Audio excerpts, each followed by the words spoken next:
Hi guys, would you do me a favor? Please watch this video all the way through till the end. This isn't just another one of my rants that I'm putting together for entertainment purposes. This particular video has a very specific purpose.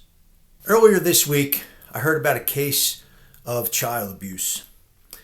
And I heard very specific details from a very reputable source. And it bothered me all week. It's been giving me anxiety all week, and a lot of you know how I react to that kind of thing.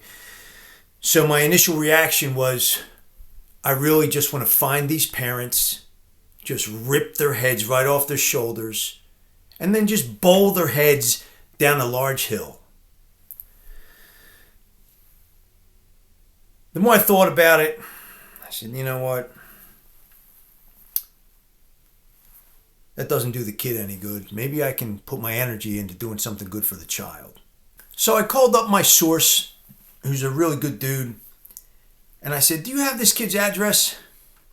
Because I think I'm going to buy him a bicycle for Christmas. And he turned around and said, I was thinking of starting a GoFundMe for him, but I don't know how.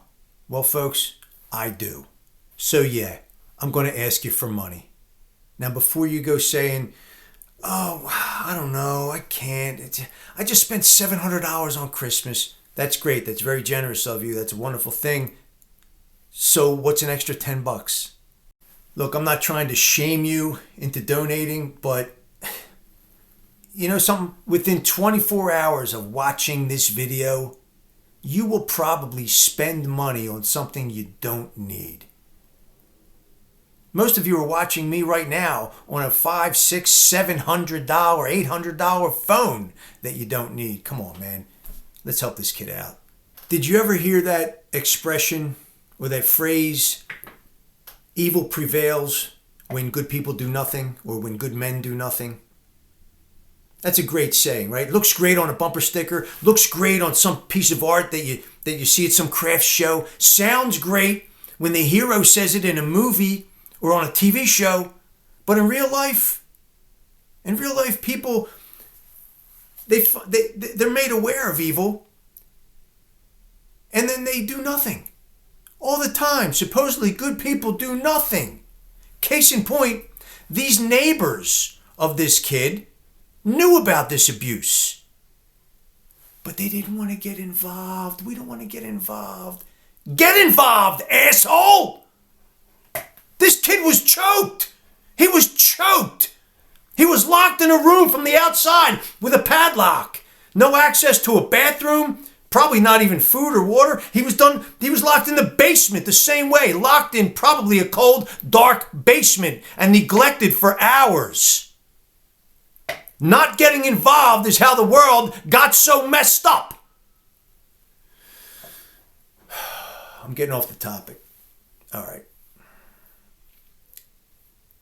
You think you could all help me out or assist me in me and my source, who's a real good person, by trying to make this kid's Christmas a little bit brighter, and maybe he'll go through life believing that the world's not such a miserable place. Maybe by doing so, we'll actually be lying to him. And I'm okay with that. I hope you are too. Thanks a lot. I appreciate it. I'm going to put a link to the GoFundMe somewhere on this page, maybe on the screen here or maybe down below. I'm sure this kid will appreciate your help. Johnny V here, soon to be the most hated man in America, for telling it like it is. Merry Christmas, everybody.